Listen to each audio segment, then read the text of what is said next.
नवीं कक्षा के सभी छात्रों का मैं शिकलगार सर आप सभी का तहे दिल से स्वागत करता हूं। हम पार्ट 2 बिल्ली का बिलंगुड़ा देख रहे थे। इसके लेखक हैं राजेंद्र लाल हंडा। आज तक इस पाठ के हमने 2 भाग देखे। पहले भाग में हमने देखा कि लेखक के घर में चूहे हो गए थे। चूहों के वजह से लेखक परेशान थे। अनेक प्रकार के उपाय सोचे गए, लेकिन चूहे कम होने का नाम नहीं ले रहे थे। आखिरकार मित्रों के सलाह से बिल्ली पालने की राय सोची गई और भाग 2 में हमने देखा कि अब लेखक ने घर में बिल्ली पाल ली। बिल्ली भी अब उन्हें तंग करने लगी। आखिर उन्होंने निर्णय लिया कि उस बिल्ली को बोरे में बंद करते हुए कहीं दूर छोड़ आए। और इस तरह उनका नौकर रामू उस बिल्ली को दूर छोड़ने के लिए चला गया। लेकिन रास्ते में वो पकड़ा गया, क्योंकि उन दिनों दिल्ली में बच्चे चुराने की टोली आ गई थी और हर कहीं से समाचार हो रहे थे बच्चे चोरी होने के। और उसी दल का यह नौकर समझकर, टोली का एक सदस्य अमरू समझकर उसे पकड़ लिया गया। थानेदार आ गए, भीड़ इकट्ठा हो गई और उस भीड़ में से कईयों ने उस अमरू को पीटने का प्रस्ताव रखा। यहां तक हमने भाग 2 में देखा। अब भाग 3 हम देखेंगे। उन दिनों दिल्ली में बड़ी सनसनी फैली हुई थी। नगर के सभी भागों से बच्चों के उठाए जाने की खबरें आ रही थी। 1-2 बार पत्रों में यह छपा कि जमुना के पुल पर कुछ आदमी पकड़े गए जिन्होंने बोरियों में बच्चे बंद किए हुए थे। स्कूलों से बच्चे बहुत सावधानी से लाए जाते थे। पार्कों में और बाहर गलियों में बच्चों का खेलना कूदना बंद हो चुका था। दिल्ली नगर पालिका और संसद में इस विषय पर अनेक सवाल जवाब हो चुके थे। इसलिए इस मामले में राजधानी के सभी नागरिकों की दिलचस्पी थी। आश्चर्य इस बात का नहीं कि लोगों ने अमरू पर संदेह क्यों नहीं किया, बल्कि इस बात का था कि उन्होंने अभी तक उसकी मार पिटाई शुरू क्यों नहीं कर दी। वातावरण में सनसनी और तनाव की कमी न थी। अब आप सभीयों के समझ में आया होगा कि अमरू को क्यों पकड़ लिया गया था। क्योंकि उस समय दिल्ली में सनसनी फैली थी कि बच्चे चुराने की टोली आ गई है और कई जगह पर चुराने वाले आदमियों को पकड़ा गया था। ये बच्चे बोरी में डालकर वे ले जा रहे थे और यहां पर अमरू भी यह बोरी लेकर जा रहा था और वो बोरी भी हिल रही थी। लोगों को लगा था कि अब इस बोरी में हो ना हो बच्चा ही है और इसलिए अमरू को पकड़ लिया गया था। अब दिल्ली में इस तरह सनसनी फैली थी, वातावरण में तंग था कि बच्चे भी स्कूल से लाने के लिए, छोड़ने के लिए बड़ी सावधानी से उनके माता पिता उन्हें ले जाते थे। यहां तक बच्चे अब पार्क में, बगीचे में खेलने भी नहीं जाते थे। बच्चे भी डरे हुए थे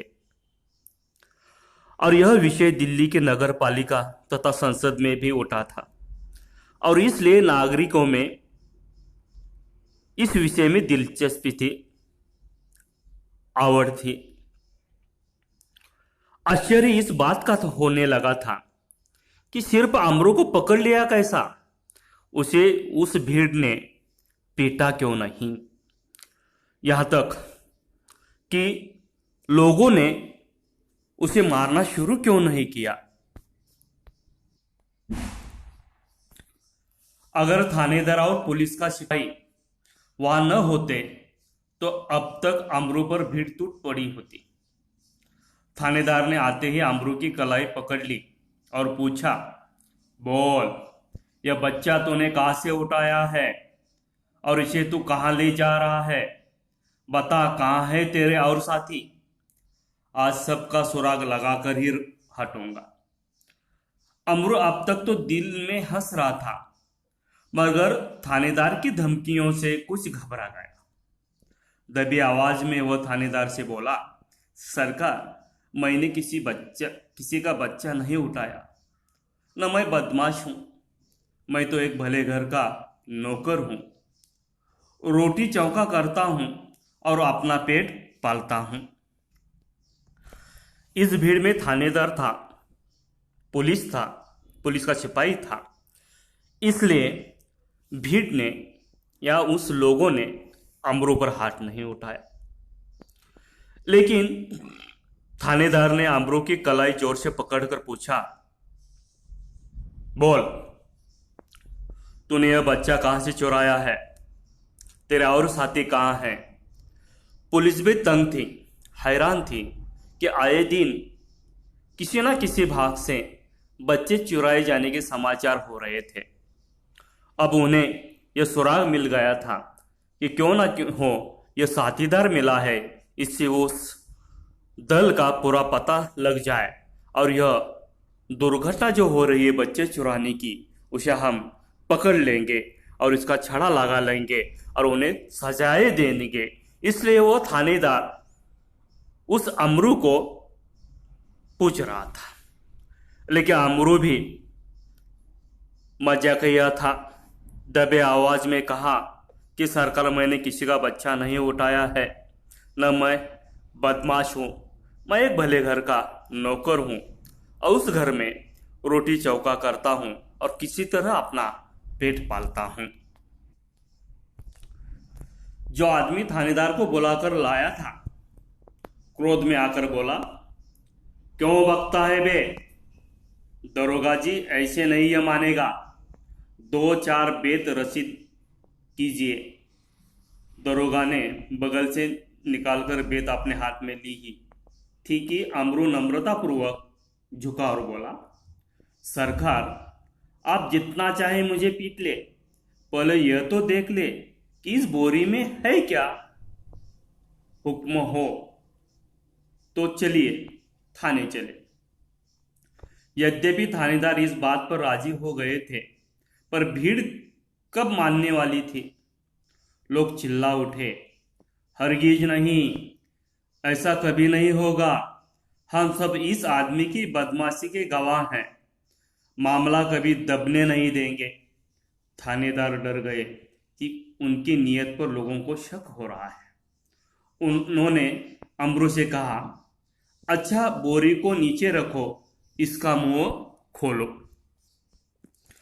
भीड़ में के जिस आदमी ने थानेदार को बुलाकर लाया था, वही क्रोध से आकर अमरू के ऊपर टूटकर बोलने लगा कि देख, सच सच बात बता दें। और वह दरोगा की ओर कर मुड़कर बोला, यह सीधी बात नहीं कहेगा, 2-1 बेत रसीद कीजिए, यानी मार दीजिए, अपने आप ये बोल देगा।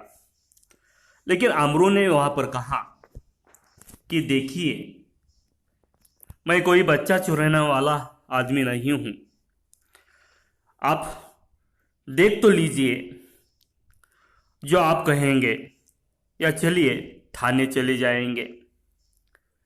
लेकिन वहां पर भीड़ में लोग इकट्ठा थे, सभियों की नजर थानेदार की ओर थी। वह कहने लगे कि आप इसे थाने में लेकर मामला रपा दपा कर देंगे।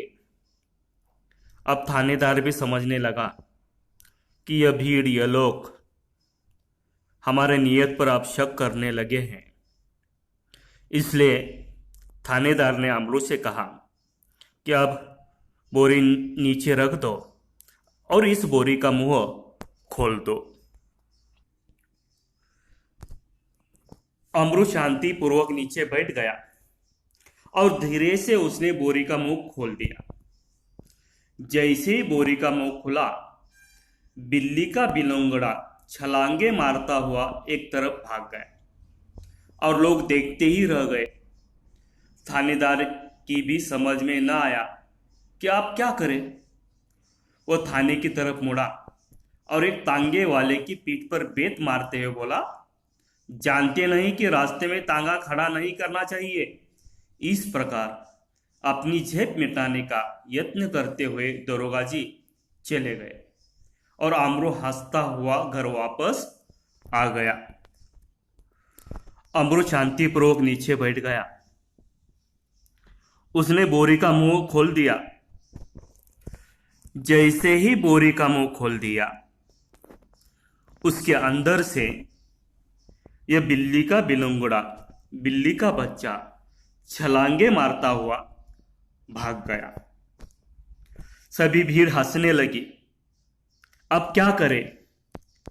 थानेदार भी गुस्से में आ गया और उसने वहां पर खड़े हुए एक तांगे वाले को के पीठ पर बेत मारते हुए यानी काठे मारते हुए अपना गुस्सा उस टांगे वाले पर उतार दिया और वह चिल्लाकर बोला कि जानते नहीं कि रास्ते में टांगा खड़ा करना गलत बात है।